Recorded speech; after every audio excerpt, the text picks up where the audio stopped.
ചോദ്യത്തിൽ വോൾട്ടേജിനനുസരിച്ച് പവറിൽ ഉണ്ടാകുന്ന മാറ്റമാണ് ചോദിച്ചിരിക്കുന്നത്. അതിനാൽ ഈ രണ്ട് കാര്യങ്ങളെയും, അതായത് പവറും വോൾട്ടേജും തമ്മിൽ ബന്ധിപ്പിക്കുന്ന ഇക്വേഷനാണ് പരിഗണിക്കേണ്ടത്. അപ്പോൾ നമുക്കുള്ള ഇക്വേഷൻ P = V²/R ആണ്. ഈ ഇക്വേഷൻ അനുസരിച്ച് പവർ വോൾട്ടേജിന്റെ സ്ക്വയറിന് പ്രപ്പോർഷണലാണ്. ഒരു പർട്ടിക്കുലർ റെസിസ്റ്ററിലേക്കാണ് നമ്മൾ ഈ വോൾട്ടേജ് കൊടുക്കുന്നത്. അതുകൊണ്ട് R അവിടെ കോൺസ്റ്റന്റ് ആണ്. അപ്പോൾ വോൾട്ടേജ് ഡബിൾ ആക്കുമ്പോൾ, ട്വൈസ് ആകുമ്പോൾ പവർ 2ന്റെ സ്ക്വയർ ആയ 4 ആകും. അഥവാ new power will be 4 times greater than previous power. ഈ ചോദ്യത്തിൽ ഒന്നാമത്തെ പെയർ ഒരു യൂണിറ്റും ബന്ധപ്പെട്ട ഫിസിക്കൽ ക്വാണ്ടിറ്റിയുമാണ്. ഒന്നാമത്തെ പെയറിൽ ചാർജിന്റെ യൂണിറ്റ് ആണ് കുളം. അപ്പോൾ അതിന്റെ രണ്ടാമത്തെ പെയർ എന്തിന്റെ യൂണിറ്റ് ആണ്? കലോറി എന്നാണ് ചോദിച്ചിട്ടുള്ളത്. കലോറി ഹീറ്റ് എനർജിയുടെ യൂണിറ്റ് ആണ്. അതുപോലെ രണ്ടാമത്തെ ചോദ്യം ബി, പവർ കാണുന്നത് വർക്കിനെ ടൈം കൊണ്ട് ഡിവൈഡ് ചെയ്താണ് എങ്കിൽ കറണ്ട് കാണുന്നത് എങ്ങനെയാണെന്നുള്ളതാണ് ചോദ്യം.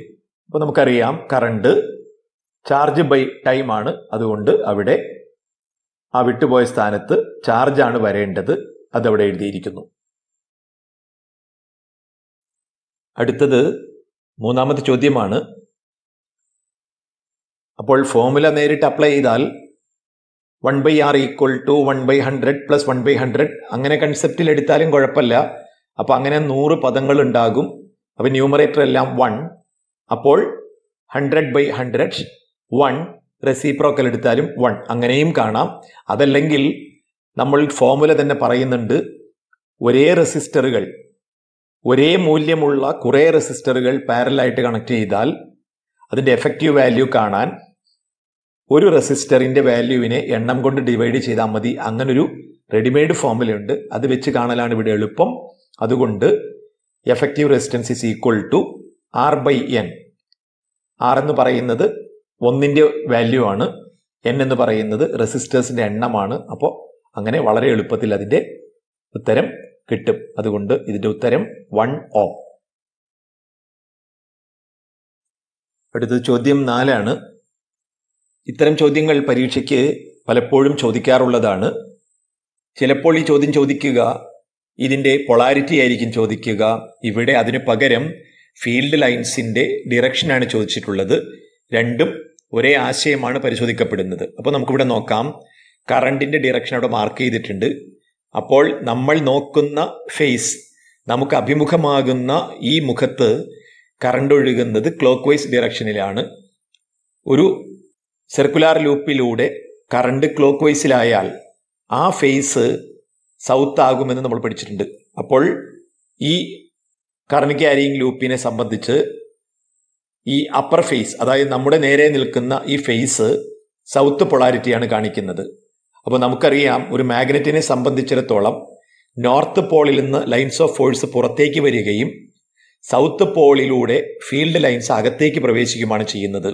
അപ്പോൾ ഇവിടെ നാം കാണുന്ന ഈ ഫേസ് സൗത്ത് പോൾ ആയതുകൊണ്ട് ഫീൽഡ് ലൈൻസ് അതിനകത്തേക്ക് പ്രവേശിക്കുകയായിരിക്കും ചെയ്യുക. ഇനി വേണമെങ്കിൽ നമുക്ക് റൈറ്റ് ഹാൻഡ് തമ്പ് റൂൾ ഉപയോഗിച്ച് പരിശോധിച്ചാലും ഇതിന്റെ ഉത്തരം കണ്ടെത്താവുന്നതാണ്. പക്ഷെ അതിനേക്കാൾ എളുപ്പം കറണ്ടിന്റെ ഡിറക്ഷൻ നോക്കി പൊളാരിറ്റി നിശ്ചയിച്ച് ഫീൽഡിന്റെ ദിശ കണ്ടെത്തലായിരിക്കും. അപ്പം അതുകൊണ്ട് ഇതിൽ ഫീൽഡ് ലൈൻസ് പേപ്പറിന്റെ പ്രതലത്തിലൂടെ അകത്തേക്ക് പ്രവേശിക്കുകയായിരിക്കും ചെയ്യുക. ഈ ചോദ്യത്തിന്റെ ഉത്തരം പലപ്പോഴും കുട്ടികൾ തെറ്റുവരുത്താറുള്ളതാണ്. ഞാൻ നേരത്തെ സൂചിപ്പിച്ചിട്ടുള്ളതുപോലെ ജൂൾ നിയമം അനുസരിച്ച് റെസിസ്റ്റൻസ് കൂടിയാൽ ഹീറ്റ് കൂടും എന്ന ധാരണ വന്നിട്ടുള്ള കുട്ടികൾ പെട്ടെന്ന് ഉത്തരം പറയുക 20 ohm റെസിസ്റ്ററിലാണ് കൂടുതൽ ഹീറ്റ് ഉണ്ടാകുക എന്നാണ് പറയുക. നമ്മൾ പറഞ്ഞിട്ടുണ്ട് ഇവിടെ രണ്ടിലൂടെയും ഒഴുകുന്ന കറന്റ് ഡിഫറൻ്റ് ആണ്. ഇവ പാരലായി കണക്ട് ചെയ്തിരിക്കുന്നതിനാൽ, അതായത് രണ്ടിലും വോൾട്ടേജ് സെയിം ആണ്. അപ്പോൾ വോൾട്ടേജ് കോൺസ്റ്റന്റ് ആയി വരുമ്പോൾ ഹീറ്റും അല്ലെങ്കിൽ പവറും റെസിസ്റ്റൻസും ഇൻവേഴ്സ് പ്രൊപ്പോർഷനിലായിരിക്കും. അതുകൊണ്ട് ഈ ക്രമീകരണത്തിൽ ലോ റെസിസ്റ്റർ ആയിരിക്കും കൂടുതൽ പവർ നൽകുക. അതായത് 10 ഓം റെസിസ്റ്ററിലൂടെ ആയിരിക്കും കൂടുതൽ ഹീറ്റ് റിലീസ് ചെയ്യുക. നേരെ മറിച്ച് ഇതിനെ സീരീസ് ആയാണ് കണക്ട് ചെയ്തിരുന്നതെങ്കിൽ സീരീസ് ആയിട്ട് കണക്ട് ചെയ്യുമ്പോൾ വോൾട്ടേജ് കോൺസ്റ്റന്റ് ആയിരിക്കില്ല, ഡിഫറൻ്റ് ആയിരിക്കും, പക്ഷേ കറണ്ട് സെയിം ആയിരിക്കും. അപ്പോൾ നമുക്ക് H is equal to I²RT എന്ന സമവാക്യം അനുസരിച്ച് ഹീറ്റ് റെസിസ്റ്റൻസിന് ഡയറക്റ്റ് പ്രൊപ്പോർഷണൽ ആയതുകൊണ്ട് നമുക്ക് 20 ഓം റെസിസ്റ്റർ ആണ് കൂടുതൽ ചൂടാകുക എന്ന് കൃത്യമായി പറയാൻ കഴിയുമായിരുന്നു. ഇവിടെ പാരലായിട്ടാണ് കണക്ട് ചെയ്തിരിക്കുന്നത്. അതുകൊണ്ട് തന്നെ രണ്ടിന് ലഭിക്കുന്ന വോൾട്ടേജ് ഈക്വൽ ആണ്. അങ്ങനെ വരുമ്പോൾ ഹീറ്റും റെസിസ്റ്റൻസും ഇൻവേഴ്സ് പ്രൊപ്പോർഷനിലായിരിക്കും. ആറാമത്തെ ചോദ്യമായ ഇതിൽ റെസിസ്റ്റേഴ്സിനെ സീരീസ് ആയി കണക്ട് ചെയ്യുമ്പോൾ എഫക്റ്റീവ് റെസിസ്റ്റൻസ് വർദ്ധിക്കുന്നുവെന്നും പാരലലായി കണക്ട് ചെയ്യുമ്പോൾ എഫക്റ്റീവ് റെസിസ്റ്റൻസ് കുറയുന്നു എന്നുള്ള ആശയം കുട്ടിക്ക് ലഭിച്ചിട്ടുണ്ടോ എന്ന് പരിശോധിക്കുവാനുള്ള ചോദ്യമാണിത്. ഇവിടെ നിലവിൽ സർക്യൂട്ടിൽ ഒരു റെസിസ്റ്റൻസ് മാത്രമേ ഉള്ളൂ, ഒരു 10 ഓം റെസിസ്റ്റൻസ് മാത്രമാണുള്ളത്. അതുകൊണ്ട് തന്നെ ഇപ്പോൾ സർക്യൂട്ടിലെ കറണ്ട് V/R അനുസരിച്ച് 10/10 1 ആംപിയർ കറണ്ടാണുള്ളത്. സ്വിച്ച് ഓൺ ചെയ്ത് കഴിയുമ്പോൾ രണ്ട് 10 ഓം റെസിസ്റ്ററുകൾ സർക്യൂട്ടിൽ പാരലായി വരും. അതിൻ്റെ എഫക്റ്റീവ് റെസിസ്റ്റൻസ് 5 ഓം ആയിരിക്കും. അഥവാ സർക്യൂട്ടിൽ ആകെയുള്ള റെസിസ്റ്റൻസ് 5 ഓം ആയി കുറയും. ആ സമയത്തെ ഇതിലെ കറണ്ട് എന്ന് പറയുന്നത് വോൾട്ടേജ് ബൈ റെസിസ്റ്റൻസ്, അതായത് 10/5 2 ആംപിയർ ആയിരിക്കും. അഥവാ നേരത്തെ ലാമ്പിന് ലഭിച്ചിരുന്നത് 1 ആംപിയർ കറണ്ട് ആണെങ്കിൽ സ്വിച്ച് ഓൺ ചെയ്ത് കഴിയുമ്പോൾ ലാമ്പിലൂടെ ഒഴുകുക 2 ആംപിയർ കറണ്ട് ആയിരിക്കും. അങ്ങനെ ലാമ്പ് നേരത്തേതിനേക്കാൾ കൂടുതൽ പ്രകാശിക്കുകയും ചെയ്യും. പരീക്ഷയ്ക്ക് ഇത്രയും വിശദീകരിച്ച് എഴുതേണ്ട കാര്യമൊന്നുമില്ല. റെസിസ്റ്ററുകൾ പാരലായി കണക്ട് ചെയ്യുമ്പോൾ എഫക്റ്റീവ് റെസിസ്റ്റൻസ് കുറയുന്നതിനാൽ കറണ്ട് കൂടുകയും ലാമ്പിന്റെ പ്രകാശ തീവ്രത കൂടുകയും ചെയ്യുന്നു എന്ന് എഴുതിയാൽ മതിയാകും. ഈ ചോദ്യത്തിലൂടെ ചോദിക്കപ്പെടുന്ന ആശയവും പലപ്പോഴും ആവർത്തിച്ച് ചോദിക്കാറുണ്ട്. ചോദ്യത്തിന്റെ രീതി വ്യത്യസ്തമായിരിക്കുമെന്ന് മാത്രം. ഇവിടെ ലാമ്പിൽ മാർക്ക് ചെയ്തിരിക്കുന്നത് 200 വോൾട്ട് 200 വാട്ട് എന്നാണ്. അതായത് 200 വോൾട്ടിലാണ് ഇത് കണക്ട് ചെയ്യേണ്ടത്. അങ്ങനെ കണക്ട് ചെയ്താൽ ഇതിൽ നിന്ന് ലഭിക്കുന്ന പവർ 200 വാട്ട് ആണെന്നാണ്. പക്ഷെ ഇവിടെ സപ്ലൈ വോൾട്ടേജ് 100 വോൾട്ട് മാത്രമേ ഉള്ളൂ. അതായത് റിക്വയർഡ് വോൾട്ടേജ് നമുക്ക് ലാമ്പിന് നൽകാൻ കഴിഞ്ഞിട്ടില്ല, അതിൻ്റെ ഹാഫ് മാത്രമേ ഉള്ളൂ. അപ്പോൾ നമ്മൾ പവറിന് എന്ത് മാറ്റമാണ് വരിക, അല്ലെങ്കിൽ what will be the power ആയതുകൊണ്ട് നമുക്കിവിടെ ആവശ്യമായിട്ടുള്ളത് പവറും വോൾട്ടേജും തമ്മിൽ ബന്ധിപ്പിക്കുന്ന ഇക്വേഷനാണ് ആവശ്യം. അപ്പോൾ അതുകൊണ്ട് നമ്മൾ എന്തെടുത്തു, പവർ ഈക്വൽ ടു V²/R എന്ന ഇക്വേഷൻ പരിഗണിച്ചു. അപ്പോൾ ആ ഇക്വേഷനിൽ നമുക്കറിയാം റിക്വയർഡ് വോൾട്ടേജ് 200 ആണ്, അപ്ലൈഡ് വോൾട്ടേജ് 100 ആണ്. പകുതി മാത്രമേ ഉള്ളൂ, that is voltage is halved. Equation പറയുന്നത് പവറും വോൾട്ടേജിന്റെ സ്ക്വയറും പ്രൊപ്പോർഷണൽ ആയിരിക്കുമെന്നാണ്. അപ്പോൾ 1/2 സ്ക്വയർ എന്ന് പറയുന്നത് 1/4 ആണ്. അപ്പോൾ 200 വാട്ട് കിട്ടേണ്ട സ്ഥാനത്ത് അതിൻ്റെ 1/4 പവർ മാത്രമേ ഇവിടെ ലഭിക്കത്തുള്ളൂ. അപ്പോൾ 200/4 ഈക്വൽ ടു 50 വാട്ട്സ് എന്നായിരിക്കും ഉത്തരം കിട്ടുക. അതായത് പ്രകാശം 4/1 കുറഞ്ഞിട്ടുണ്ടാകും. വോൾട്ടേജ് പകുതിയായി കുറഞ്ഞുള്ളൂവെങ്കിലും ഇതിൽ നിന്ന് പുറത്തു വരുന്ന പ്രകാശത്തിന്റെ അളവ് 4/1 കുറഞ്ഞു പോയിട്ടുണ്ടാകും. ഇത് വളരെ ശ്രദ്ധിക്കേണ്ട ഒരു ചോദ്യമാണ്. പലപ്പോഴും ന്യൂമറിക്കൽ പ്രോബ്ലമായും മറ്റു രീതിയിലൊക്കെ ഇത് വരാറുണ്ട് എന്നോർക്കുക. ഇതൊരു ഡയറക്റ്റ് ക്വസ്റ്റ്യൻ ആണ്. അപ്പോൾ നമുക്കറിയാം ഹീറ്റ് കാണാൻ നിലവിൽ നമ്മുടെ കയ്യിൽ 3 ഫോർമുലയാണുള്ളത്. H is equal to I²RT ഉണ്ട്, H is equal to VIT എന്നൊരു ഇക്വേഷൻ ഉണ്ട്, H is equal to V²T/R എന്നൊരു ഇക്വേഷൻ ഉണ്ട്. നമുക്കറിയാം ചോദ്യത്തിൽ തന്നിട്ടുള്ള വിവരങ്ങൾ ഏതാണ് എന്നതിൻ്റെ അടിസ്ഥാനത്തിലാണ് നമ്മൾ ഇതിൽ നിന്ന് അനുയോജ്യമായ ഫോർമുല സിലക്ട് ചെയ്യുക. ഇവിടെ കറന്റും റെസിസ്റ്റൻസുമാണ് തന്നിട്ടുള്ളത്. അതുകൊണ്ട് കറന്റും റെസിസ്റ്റൻസുമുള്ള ഇക്വേഷനായ H ഈക്വൽ ടു I²RT എടുക്കുകയാണ് ചെയ്തത്. അങ്ങനെ ചെയ്തപ്പോൾ 460 ജൂൾ എന്ന് കിട്ടി. രണ്ടാമത്തെ ചോദ്യത്തിലൂടെ യഥാർത്ഥത്തിൽ പരിശോധിക്കപ്പെടുന്നത് പവർ എന്നാൽ എന്ത് എന്ന് കുട്ടി മനസ്സിലാക്കിയിട്ടുണ്ടോ എന്ന് പരിശോധിക്കലാണ്. അപ്പോൾ ഒരു സെക്കൻഡിൽ കൺസ്യൂം ചെയ്യുന്ന അല്ലെങ്കിൽ ഒരു സെക്കൻഡിൽ റിലീസ് ചെയ്യുന്ന എനർജിയാണ് പവർ എന്ന ആശയമുള്ള കുട്ടി കൃത്യമായി ഇതിന് ഉത്തരം എഴുതിയിരിക്കും. അതായത് നിലവിൽ നാം കണക്കാക്കിയിരിക്കുന്നത് ഒരു സെക്കൻഡിൽ റിലീസ് ചെയ്യുന്ന എനർജിയാണ്. ഒരു സെക്കൻഡ് റിലീസ് ചെയ്യുന്ന എനർജിയെയാണ് എന്ത് വിളിക്കുക? പവർ എന്ന് വിളിക്കുക. അതുകൊണ്ട് ഇതിന്റെ പവറും 460 വാട്ട് തന്നെയായിരിക്കും. സെക്കൻഡ് റിലീസ് ചെയ്യുന്ന എനർജി 460 ജൂൾ ആയതിനാൽ ഇതിന്റെ പവർ 460 വാട്ടായിരിക്കും. ഈ ചോദ്യത്തിലൂടെ രണ്ട് കാര്യങ്ങൾ പരിശോധിക്കപ്പെടുന്നുണ്ട്. ഒന്ന്, റെസിസ്റ്ററുകൾ സീരീസായി കണക്ട് ചെയ്താൽ എഫക്റ്റീവ് വാല്യൂ എത്രയായിരിക്കുമെന്ന് കണ്ടെത്താൻ അറിയുമോ എന്ന് പരിശോധിക്കുന്നു. അതോടൊപ്പം തന്നെ ഓംസ് ലോ ഉപയോഗിച്ച് സർക്യൂട്ടിലെ കറണ്ട് കണക്കാക്കുവാനുള്ള ശേഷി കുട്ടി നേടിയിട്ടുണ്ടോ എന്നും പരിശോധിക്കുന്നുണ്ട്. അപ്പോൾ ഇവിടെ പറഞ്ഞിരിക്കുന്നത് 4 ആംപിയർ ലഭ്യമാക്കണമെന്നാണ്. അപ്പോൾ ആദ്യം നമ്മൾ റിക്വയർഡ് റെസിസ്റ്റൻസ് ആണ് കാൽക്കുലേറ്റ് ചെയ്യേണ്ടത്. വോൾട്ടേജ് 100 ഉണ്ട്. അപ്പോൾ നമ്മൾ എന്ത് ചെയ്യണം? ഓംസ് ലോ ഉപയോഗിച്ച് R കാണണം. അതായത് R is equal to V/I എന്ന ഫോർമുല ഉപയോഗിച്ച് നമ്മൾ എന്ത് കാണുന്നു? R is equal to 100/4 equal to 25 എന്ന് കിട്ടുന്നുണ്ട്. അതായത് 100 വോൾട്ട് നൽകുമ്പോൾ 4 ആംപിയർ കറണ്ട് ലഭിക്കണമെങ്കിൽ സർക്യൂട്ടിൽ 25 ഓം റെസിസ്റ്റൻസ് ആവശ്യമുണ്ട്. ഇനി റെസിസ്റ്റേഴ്സിലേക്ക് നമ്മൾ നോക്കുകയാണ്. നമുക്ക് 25 ഓം റെസിസ്റ്റൻസ് ഉള്ള ഒരു റെസിസ്റ്റർ തന്നിട്ടില്ല. പകരം 2 റെസിസ്റ്ററുകളാണ് തന്നിട്ടുള്ളത്. നമുക്കിത് 2 തരത്തിലാണ് കണക്ട് ചെയ്യാൻ അറിയാവുന്നത്. ഒന്ന് സീരീസായും മറ്റൊന്ന് പാരലായും. പാരലായി കണക്ട് ചെയ്താൽ അതിന്റെ എഫക്റ്റീവ് വാല്യൂ 5നേക്കാൾ താഴെയായിരിക്കുമെന്ന് നമുക്കറിയാം. അതെങ്ങനെ അറിയുക?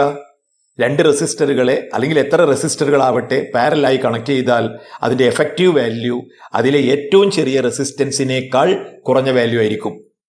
ഇപ്പോൾ 20ഉം 5ഉമാണ് പാരലായിട്ട് കണക്ട് ചെയ്യുന്നതെങ്കിൽ അതിന്റെ എഫക്റ്റീവ് വാല്യൂ കൃത്യമായി നമുക്ക് കണ്ടെത്താൻ കഴിഞ്ഞില്ലെങ്കിലും ഒന്ന് ഊഹിക്കാവുന്നതേ ഉള്ളൂ. അതിന്റെ വാല്യൂ 5ൽ താഴെയായിരിക്കും.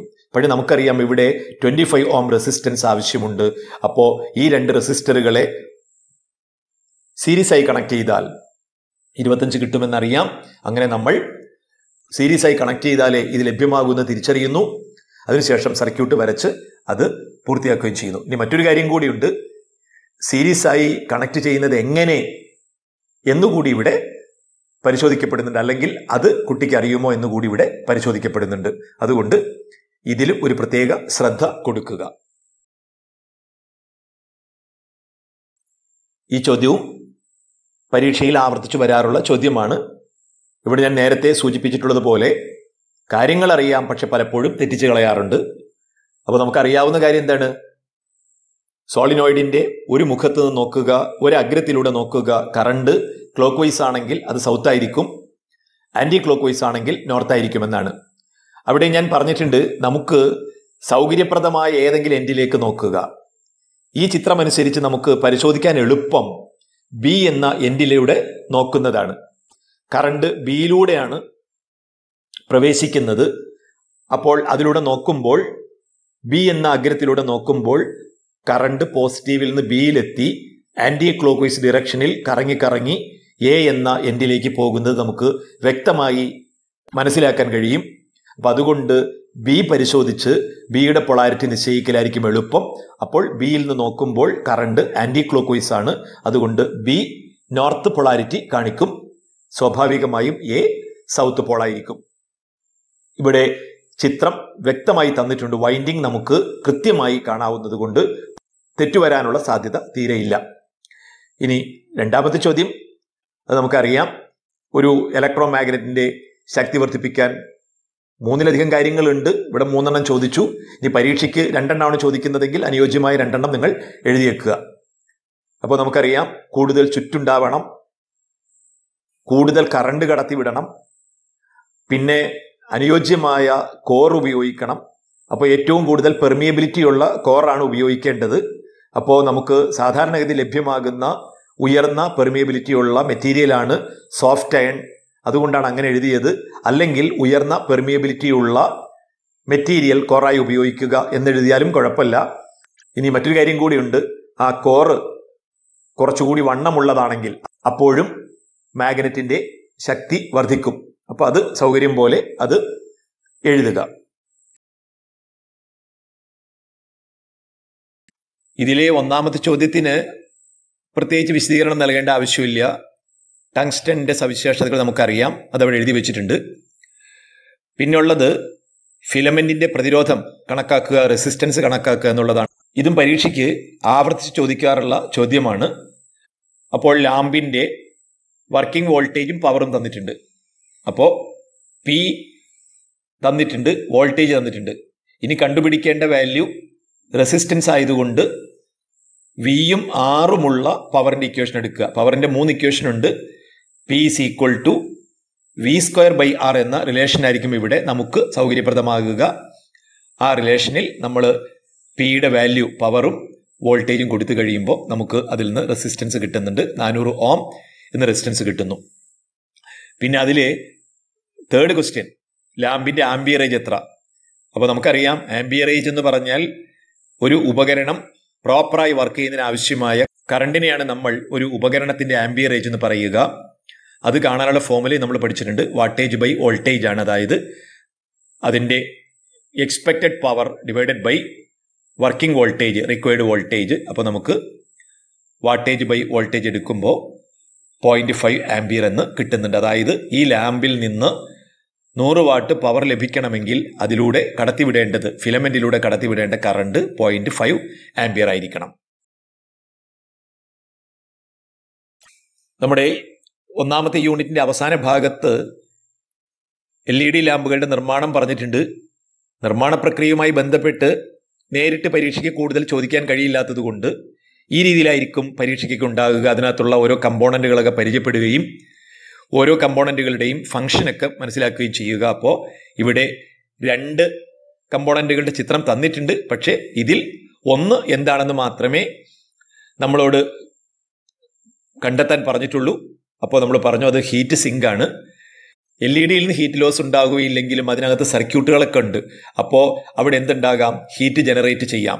അങ്ങനെ ഉണ്ടാകുന്ന ഹീറ്റിനെ അബ്സോർബ് ചെയ്ത് സിസ്റ്റം ചൂടാകാതെ സംരക്ഷിക്കുന്ന സംവിധാനമാണിത്. ഹീറ്റ് സിങ്ക് ആണ്. അതവിടെ എഴുതിയിട്ടുണ്ട്. അതൊന്ന് ഓർത്തു വയ്ക്കുക. ഇത് കൂടാതെ പുസ്തകത്തിൽ കുറേ കമ്പോണന്റുകൾ പറഞ്ഞിട്ടുണ്ട്. അതെല്ലാം ഒന്ന് ജസ്റ്റ് ഒന്ന് നോക്കി ഓരോന്നിൻ്റെയും ധർമ്മങ്ങളൊക്കെ ഒന്ന് മനസ്സിലാക്കി വെച്ചാൽ അതുമായി ബന്ധപ്പെട്ട ചോദ്യങ്ങൾക്ക് നമുക്ക് തെറ്റാതെ ഉത്തരം എഴുതാൻ പറ്റും. ഈ ചോദ്യത്തിൽ ഒന്നാമത്തേത് നമുക്കറിയാം, അത് വിശദീകരിക്കുന്നില്ല. രണ്ടാമത്തെ ചോദ്യവും നമുക്ക് ഒരു 8ലും 9ലും ഒക്കെ പഠിച്ചുള്ള കാര്യമാണ്.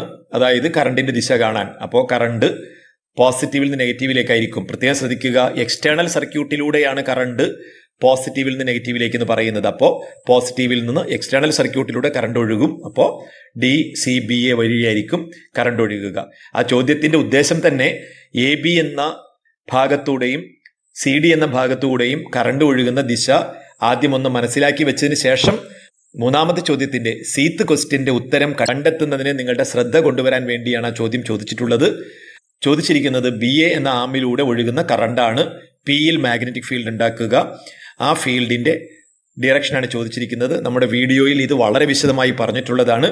അപ്പോൾ നമുക്കറിയാം Bയിൽ നിന്ന് Aയിലേക്കാണ് കറണ്ട്, ഡൗൺവേർഡ് ആണ്. അപ്പോൾ നിങ്ങൾ ചിത്രത്തിൽ കാണുന്നത് പോലെ തന്നെ നിങ്ങളുടെ വലത് കൈ കൊണ്ട് BAയെ തമ്പ് താഴേക്ക് വരുന്ന രീതിയിൽ പിടിച്ചു നോക്കുക. ചിത്രം കൊടുത്തിട്ടുണ്ട്, കൂടാതെ നിങ്ങളൊന്ന് പിടിച്ചു നോക്കിയാൽ കൃത്യമായി കാണാൻ കഴിയും നിങ്ങളുടെ വിരലുകൾ ABയെ ചുറ്റിപ്പിടിച്ചിരിക്കുന്നത് ക്ലോക്ക് വൈസ് ഡയറക്ഷനിലായിരിക്കും. അതുകൊണ്ട് P എന്ന ഭാഗത്ത് രൂപപ്പെടുന്ന മാഗ്നറ്റിക് ഫീൽഡ് ക്ലോക്ക് വൈസ് ഡയറക്ഷനിലായിരിക്കും.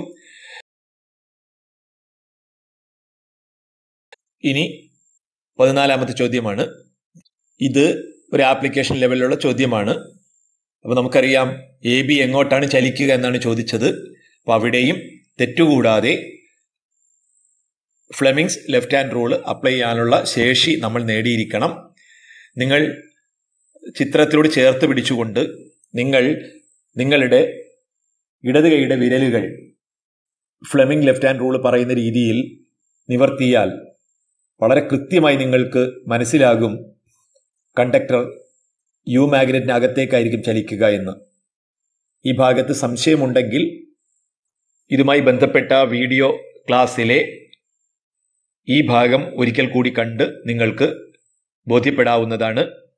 എത്ര പ്രാവശ്യം കണ്ടിട്ടായാലും കുഴപ്പമില്ല. ഇത് കൃത്യമായി മനസ്സിലാക്കിയിട്ടുണ്ടാകണം. പലപ്പോഴും തെറ്റിക്കുകയും കുട്ടികൾക്ക് മാർക്ക് നഷ്ടപ്പെടുകയും ചെയ്യുന്ന ഒരു ചോദ്യമാണ് ഇത് എന്ന് നിങ്ങൾ പ്രത്യേകം ഓർക്കുക. ഉത്തരം അവിടെ കൊടുത്തിട്ടുണ്ട്.